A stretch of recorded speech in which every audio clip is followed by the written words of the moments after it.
Olá, amigo citricultor e profissional do setor. Este é o nosso Fundecitrus Podcast, o podcast da citricultura brasileira. É muito bom ter você aqui conosco. Seja muito bem-vindo, seja muito bem-vinda. Hora de a gente ampliar o nosso conhecimento sobre a nossa citricultura.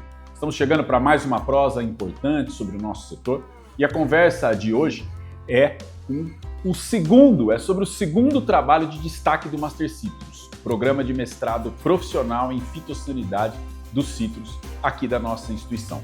Eu convido você para acompanhar essa importante discussão sobre o estudo que analisou a eficácia de inseticidas em populações de psilídeo provenientes de diferentes regiões do estado de São Paulo.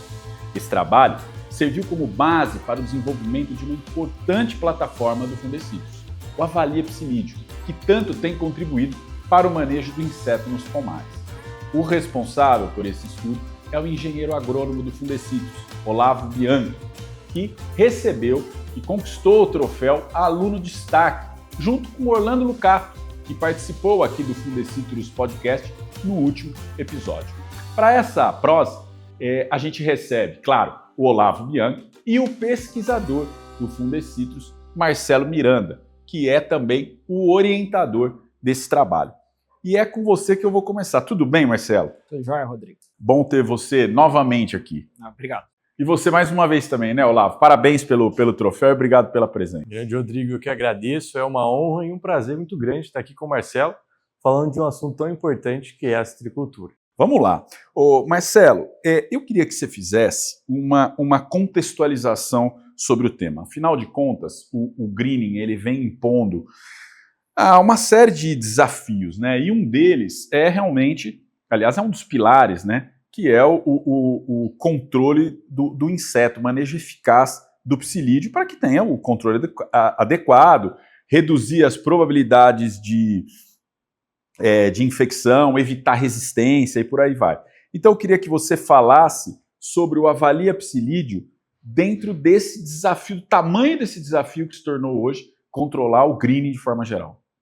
Rodrigo, então, o Avalia, né, uma ferramenta que cada vez mais vem se consolidando, né? Ele é muito importante para o nosso setor, né? Hoje ele é como se fosse um guia que o citricultor utiliza para definir quais produtos que serão utilizados. Tá. E nesse episódio, né, a gente falando justamente de mestrado, duas coisas importantes, né? A questão do mestrado profissional do Fundecitrus e esse tema do controle do psilídeo. Quando a gente começou essas avaliações, a gente pensou justamente, o nosso mestrado ele tem um cunho muito técnico, prático, e esse trabalho também é assim. E aí surgiu a ideia de, convidamos o Olavo, né, que ele estava iniciando o mestrado, falei, vamos pegar esse trabalho aí que está sendo iniciado pelo Fundecitrus, parceria com os produtores, e colocar ele como uma orientação, um trabalho prático, né, ser utilizado no mestrado, mas também que vai dar alguns resultados práticos para o produtor. Perfeito. Então, assim que começou toda essa história, e o Olavo vai ter a oportunidade de conversar um pouquinho com a gente, contando os detalhes, e a gente vai completando aí nesse bate-papo. Até antes de chamar o Olavo, eu quero fazer aqui em cima do que você está dizendo, um destaque para o Master Citrus. No último episódio, a gente conversou com o Orlando e pôde entender um pouco da influência da temperatura sobre as brotações e sobre o psilídeo, sobre o inseto que transmite o greening. E agora é um trabalho que serviu de base para o Avalia Psilídeo. Então, um mestrado que, dentro da instituição, acaba dando um retorno prático muito grande para o próprio setor, né? Então, você tem uma capacitação profissional e você amplia o conhecimento usado aqui dentro. É um sistema sustentável do começo ao fim que traz um retorno para o próprio setor que investe para que se tenha o curso. Olavo, o objetivo do seu trabalho, então, foi avaliar a eficácia de inseticidas em diferentes populações coletadas no campo, em várias regiões do estado de São Paulo. Eu queria que você explicasse, quase que da metodologia, a parte inicial do projeto, né? Então, se escolheu quais inseticidas, quais regiões, como é que foram feitas essas avaliações, tipo de planta e por aí vai. Rodrigo, essa pergunta ela vem complementando tudo que já foi dito aqui nessa conversa, né? Então, o Master Citrus ele vai muito de encontro com o que o campo pede, com o que o produtor está precisando naquele momento.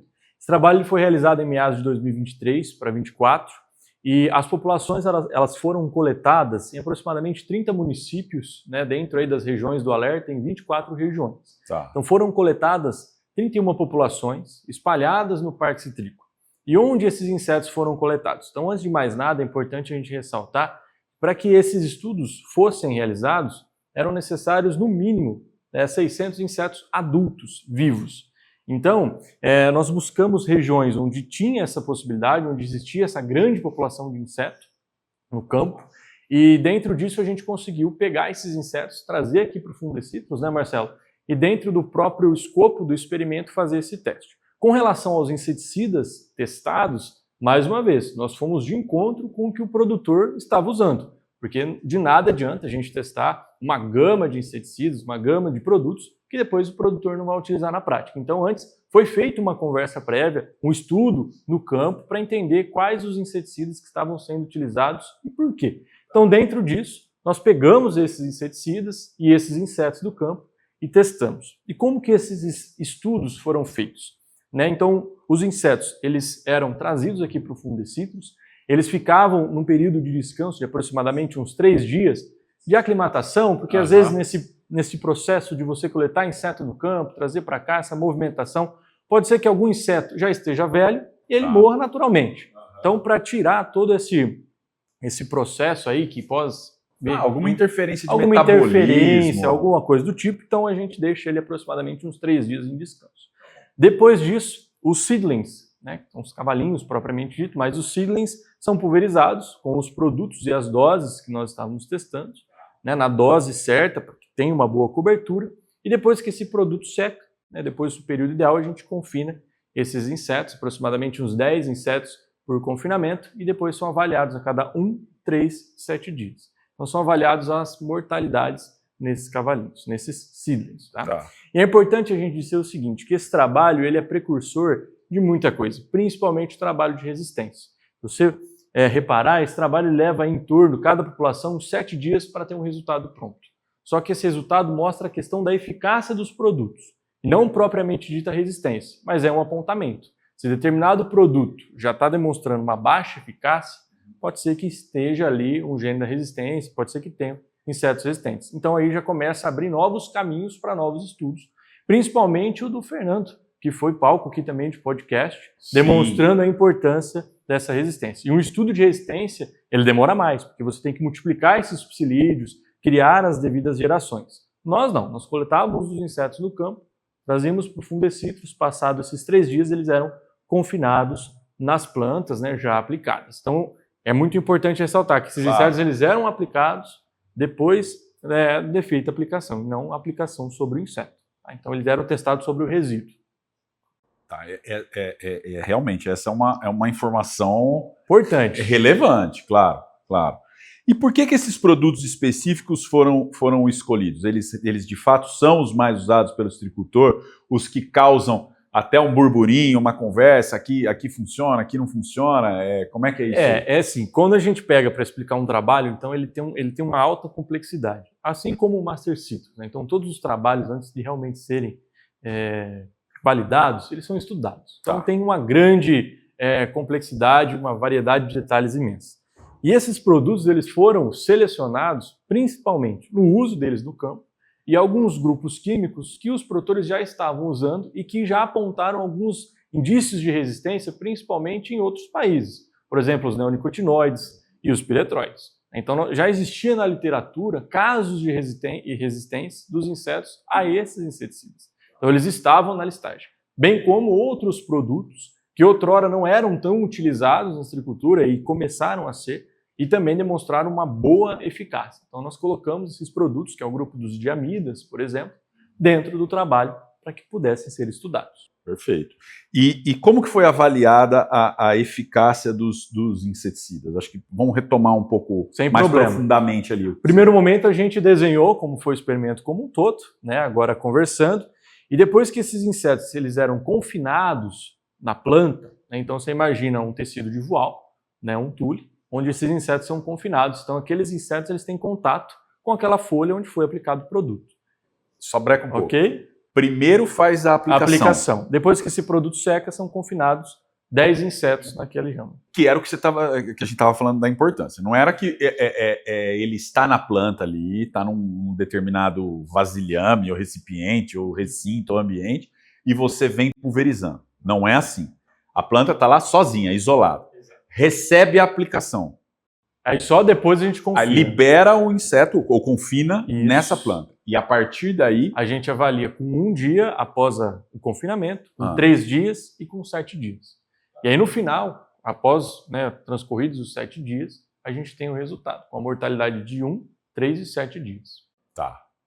Porque o objetivo até é vocês receberam o troféu aí, aluno destaque. Você e o Orlando. E no episódio que nós fizemos com o Orlando, o Silvio, que estava junto, estava até dizendo o seguinte, olha, era um determinado momento ali, precisa ficar claro que o objetivo da pulverização é cobrir o tecido. Perfeito. Não é matar o inseto. Então, acho que estão correlacionados os conceitos. Porque a gente elabora, a gente tenta executar o que acontece no campo. Então, o produtor tem a sua laranjeira, aplica o produto e o inseto vem nessa laranjeira, vem nessa planta. E aí, teoricamente, na prática, o produto já está cobrindo a superfície foliar e o inseto tem contato com esse produto. Então, ali que ele se intoxica. Exato. E nós recriamos isso em laboratório. Em escala muito menor, obviamente, mas recriamos isso em laboratório. E os resultados são conclusivos e representam a prática no campo. Essa é a grande pergunta. Houve diferenças significativas na eficácia dos inseticidas?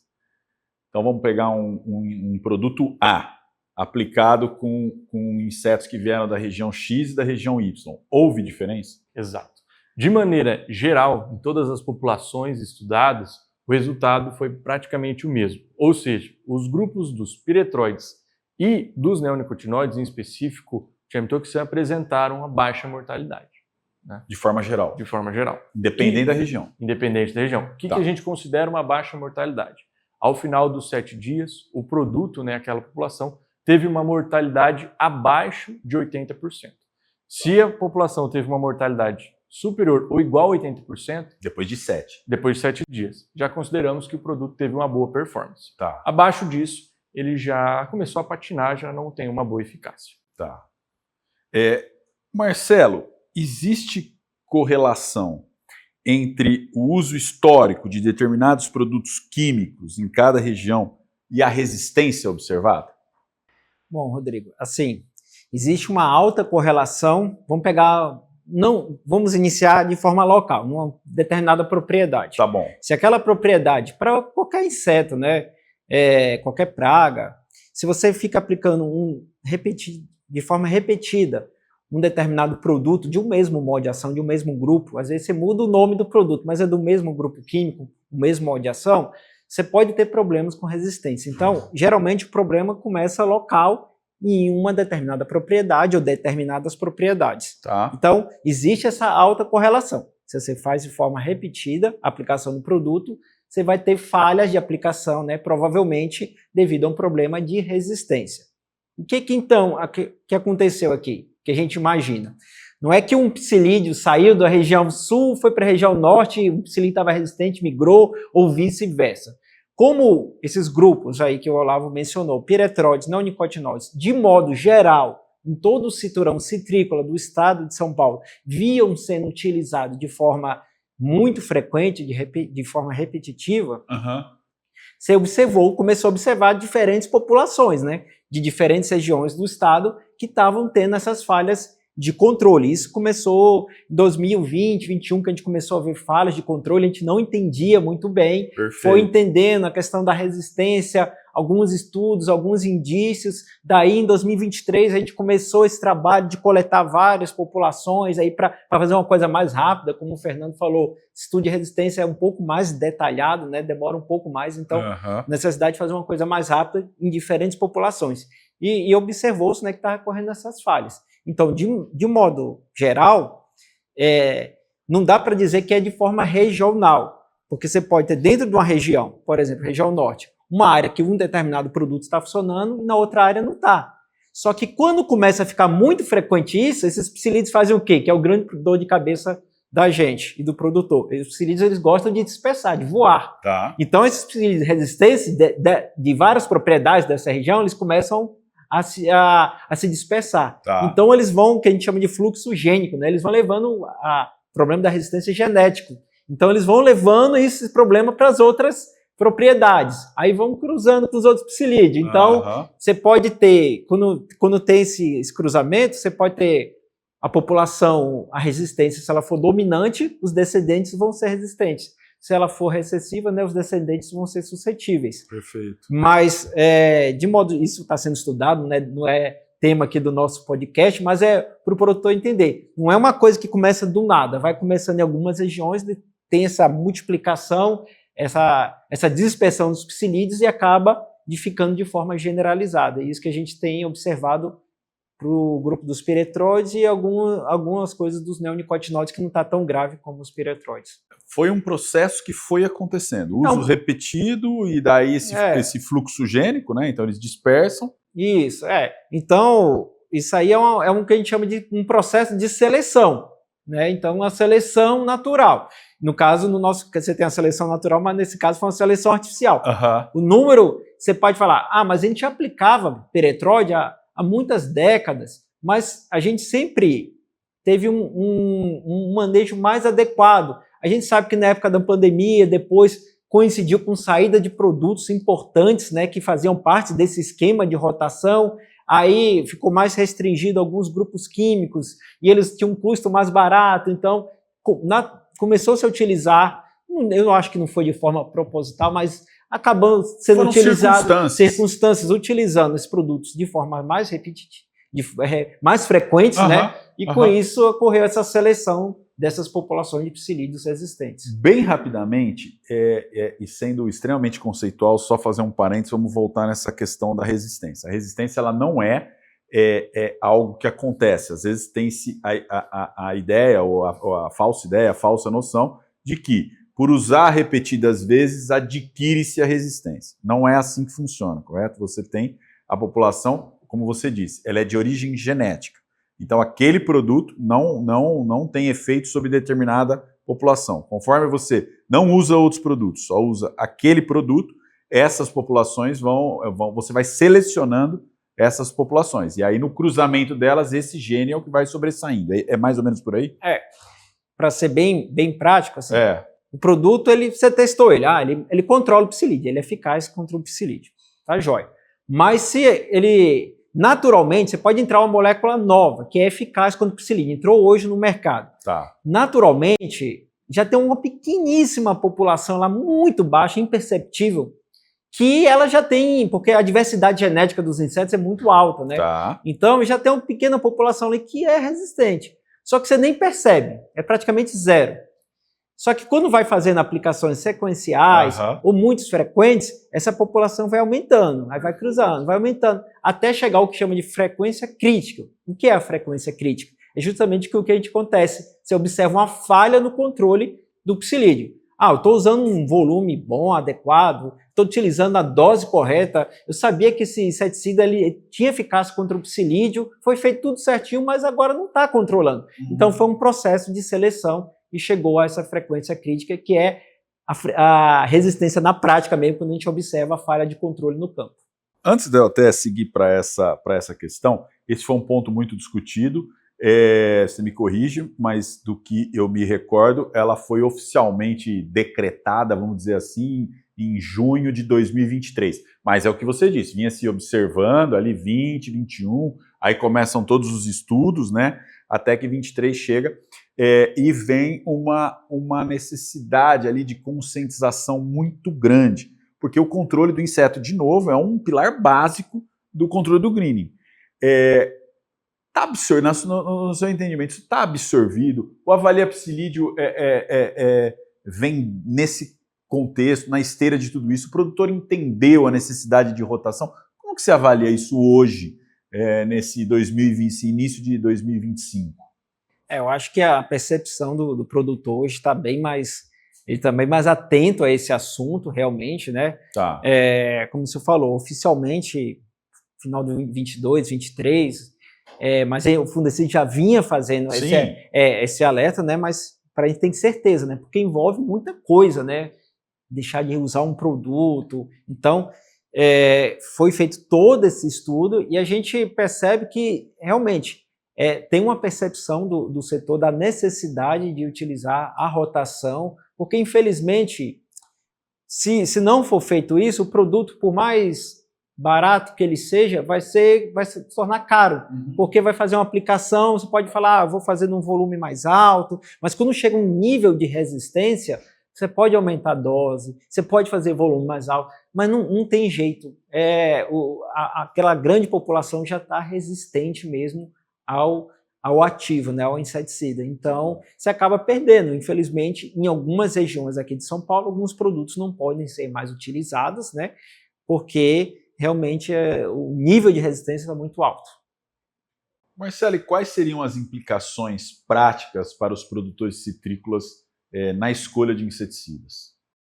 Bom, então com esses resultados do Avalia, né, hoje a gente tem um norte, né, que a gente ficou um tempo aí para entender tudo isso aí, que não é simples, não é uma coisa, entendemos, vamos repassar. Então, um negócio muito complexo. Agora, a partir do momento que a gente já tem isso consolidado, o trabalho do Olavo foi feito em 2023, a gente passamos o ano todo, 24, estamos agora no início de 25, mas segue a mesma tendência, né?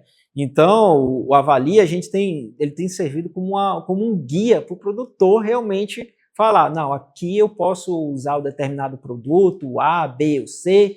O interessante, uma notícia muito, muito interessante é, por exemplo, nas áreas de expansão, esses produtos que estão dando problema aqui, será que na área de expansão da citricultura eles estão funcionando? A gente começou isso no final do segundo semestre do ano passado, já fizemos alguma coisa agora em janeiro, e felizmente a notícia boa é que sim, que eles estão controlando. Então os piretróides, neonicotinoides, de modo geral, nessas regiões eles estão bem, porque como eu falei, esses produtos no passado a gente sempre soube que eles eram eficazes para o controle do psilídeo. Mas, infelizmente, a gente teve problema de resistência. Perfeito. Então, nessas regiões, eles estão indo bem. E o que tem que ser feito? Não pode cometer o mesmo erro que foi cometido aqui.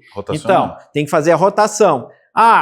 Vou rotacionar, então, o piretróide, o neonicotinoide, uma diamida, 3 está suficiente? Não. Você tem que usar uns 5, 6 modos de ação. Mas os outros são um pouco mais caros, Marcelo. Tudo bem, só que você vai estar salvando o piretróide e o neonicotinoide, para não acontecer o que aconteceu aqui em São Paulo. Então, nessas áreas aí, a gente tem que trabalhar, aí dá para trabalhar com 5 ou 6 produtos. Então, isso que é muito interessante. E se a gente conseguir fazer isso, fazer essa rotação, essas moléculas que hoje estão tendo problema aqui, elas vão ficar mais de uma décadas igual elas ficaram aqui em São Paulo, sem ter problema de resistência. Muito bem, muito claro. Olavo, vou perguntar para você, vou perguntar para o Marcelo, já para a gente afunilar aí para as considerações finais. É possível falar em...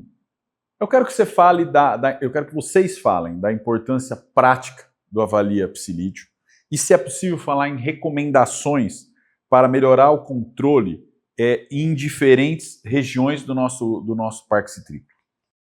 Rodrigo, essa pergunta ela não tem uma única resposta, né? No último podcast que eu participei com o Girardi, eu disse que é muito fácil a gente fazer transferência quando a gente tem uma base sólida de pesquisa que vem aqui de dentro. Então eu reafirmo isso novamente. Tá. Mas além disso, é importante dizer que o produtor, ele sempre confiou no Fundecitrus e essa parte de confiança, essa relação de confiança, vai muito além. Então hoje o produtor ele está amplamente ligado ao Fundecitrus, ele está realmente seguindo os passos do Fundecitrus, as recomendações, baseado em pesquisa, né, em pesquisa consolidada, isso é importante a gente dizer, e o próprio Avalia ele está amplamente difundido. Então, quando a gente vai fazer uma visita em algum produtor, a gente sempre abre lá o dashboard, a ferramenta online, mostra para o produtor, explica como funciona, e aí o produtor fica fascinado, gosta daquela ferramenta e vai utilizando. Ele vai selecionando por região, a questão da mortalidade dos inseticidas, então isso é muito importante.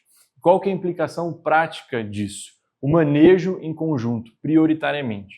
Esse estudo que a gente realizou, inclusive a gente descreve que o manejo em conjunto ele é muito importante. De nada adianta uma única propriedade em uma região crítica adotar um bom manejo se aquelas propriedades ao redor continuarem com o manejo crítico. Ou seja, o psilídeo ele joga muito a favor da resistência, porque ele é um inseto que migra e que ele se reproduz muito, né? Então uma fêmea pode colocar aí, em média, aí, uns 800 ovos. Então isso acaba jogando contra o citricultor. Então esse manejo regional ele deve acontecer. Então em determinada região, que determinado produto apresentou alguns indícios de resistência, é importantíssimo que todos os produtores daquela região façam um bom manejo, adotem os produtos que realmente estejam eficazes no controle do psilídeo, para que não exista essa migração e não exista esse escape, né, de psilídeos multiplicando e aí propagando o gene da resistência. Isso é importantíssimo. E o Fundecitrus hoje tem a certeza que os produtores estão sim adotando essa ferramenta. Hoje, com mais de 70 populações testadas, né, Marcelo?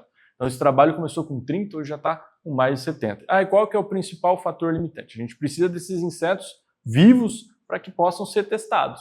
Então, a gente está sempre acompanhando no campo, sempre observando, a gente encontra alguma planta, alguma propriedade que tem essa grande população, a gente coleta, traz para cá. Felizmente, nos últimos meses, essa população está baixa. Isso é ótimo.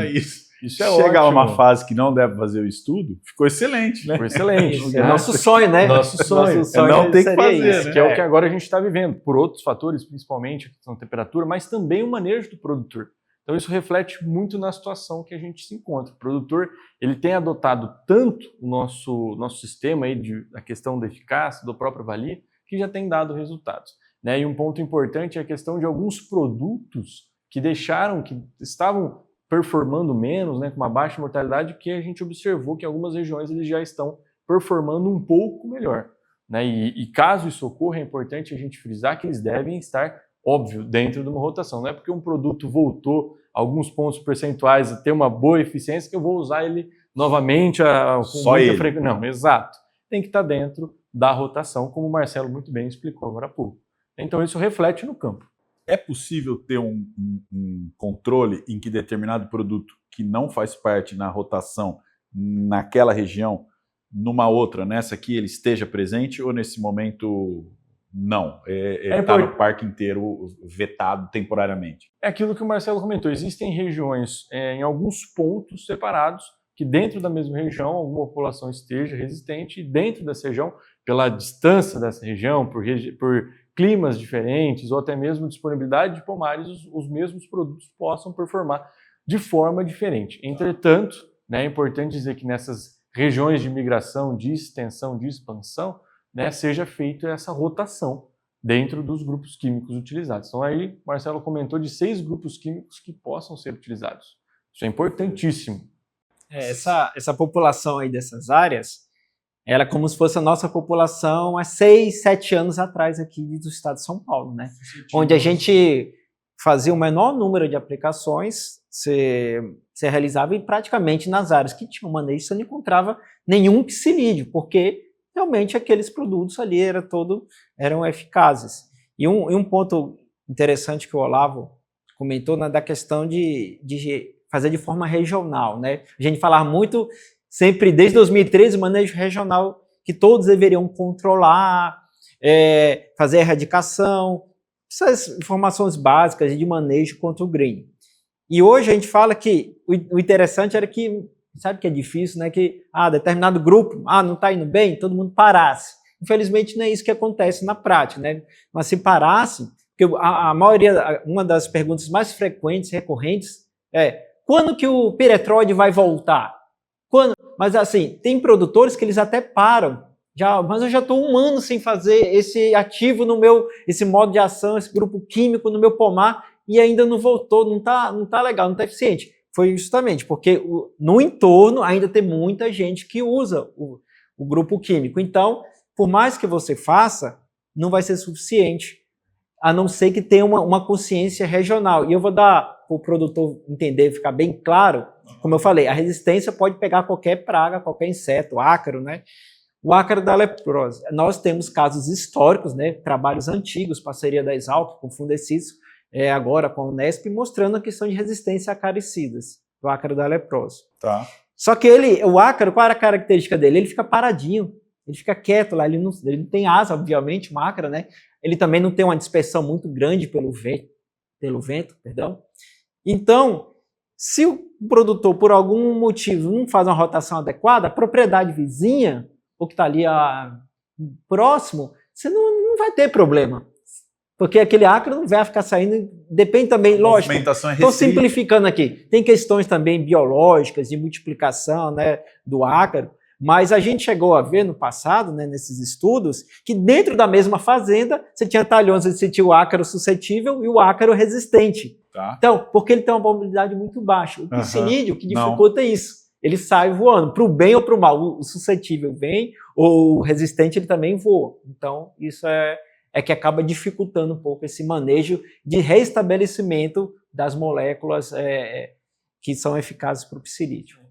E é importante, só complementando, que a literatura já aponta casos à luz do fim do túnel, né? Será que isso realmente existe? Será que o inseticida que hoje não está performando bem, um dia pode voltar a performar bem? Sim, na literatura existem N casos de inseticidas do grupo dos neonicotinoides que não estavam tendo uma boa performance e depois de um tempo, sem essa exposição, onde os insetos não foram mais expostos, eles voltaram a performar bem. Então existe sim essa luz do fim do túnel, mas é uma questão de manejo em conjunto, uma questão de responsabilidade própria aí dos grupos de produtores. E hoje dá para dizer que você tem uma consciência maior, até para essas áreas. Eu vou falar que assim, a citricultura está se movimentando para novas áreas fora do cinturão, mas também dentro do cinturão, né? Então muita também dentro de São Paulo, em áreas de baixíssima incidência, em alguns casos até possivelmente áreas livres da doença. Mas está indo já com um conhecimento a mais, é uma nova etapa da citricultura no Brasil, mas com conhecimento a mais, uma consciência a mais. Talvez isso valha também para a eliminação de plantas doentes, do citricultor também compreender que num cenário que você tem 1000 árvores, tem uma doente, isso não é prejuízo. A conta fica mais cara depois, quando você tem um monte de... Você não acha que existe muito conhecimento disponível, mas, sobretudo, uma consciência muito grande do citricultor hoje acerca do desafio do que tem que ser feito? Porque como, voltando à sua primeira fala aqui nesse episódio, você falou, o controle químico é um pilar muito importante. Então, quando o controle químico todos os produtos estão funcionando muito bem, você praticamente não sobra psilídeo. A nossa população era muito baixa, era 0,0 alguma coisa psilídeo por armadilha. Então, a partir do momento que começa a ter essas falhas, se você deixa uma planta ou outra sem erradicar, pode ter uma multiplicação do psilídeo naquela planta. E com isso, sai vários psilídeos daquela planta e contamina várias propriedades, árvores, né, dentro da mesma propriedade. Tá. Então, é importante mesmo você ter essa consciência de usar os produtos adequados, de fazer a erradicação, né, nessas áreas de baixa incidência, para não deixar a doença, porque se você tiver alguma falha no controle do psilídeo, você não vai estar tão suscetível, né, já que a incidência do psilídeo está baixa. Porque hoje, além de ter uma população mais alta do psilídeo, você tem uma população portadora que carrega, né, o pessoal chama psilídeo infectivo, que carrega essa bactéria. A proporção de insetos com a bactéria é maior também, então temos mais psilídeos e temos psilídeos carregando mais essa bactéria, né? O Silvio deve ter comentado no trabalho que foi realizado, né, que tem regiões que isso reduz um pouco, né, depende, mas é uma preocupação a mais. Por isso que a erradicação, sim, é uma coisa importante, principalmente nessas áreas aí de baixa incidência do gringo. É uma doença muito, muito complexa, né, que desafia no limite o citricultor, mas que a gente vem conseguindo enfrentar. Não é uma guerra fácil, mas ela está sendo travada e o citricultor é um resistente historicamente e está vendo caminhos, ferramentas como essa para ajudá-lo a sair de mais esse desafio fitossanitário. Muito bem, obrigado Olavo, obrigado Marcelo. Recado dado por todos. Quero de novo agradecer demais a presença de vocês, a presença do Olavo, parabéns pelo trabalho, Olavo Bianchi, e do pesquisador do Fundecitrus, Marcelo Miranda. E, claro, agradecer você que sempre nos acompanha. É sempre um prazer poder contar com a sua audiência aqui. E eu lembro que você pode consultar esse artigo, tema do nosso podcast, na revista Master Citrus. Nessa publicação digital, você encontra também outros resultados de pesquisa. você confere na tela essa revista digital e para acessá-la basta apontar o seu celular para o QR Code. A gente fica por aqui hoje e eu lembro a você que acompanha o nosso podcast também, você pode acompanhar também pelas plataformas de áudio. É só buscar por Fundecitrus Podcast. Curta e compartilhe sempre. E aqui pelo YouTube você pode se inscrever no canal e clicar no sininho para receber uma notificação toda vez que um novo vídeo for postado aqui no canal. O mesmo vale para as plataformas de áudio e acompanhe também as nossas redes sociais para ficar sempre muito bem informado. Muito obrigado e a gente se vê. Até mais.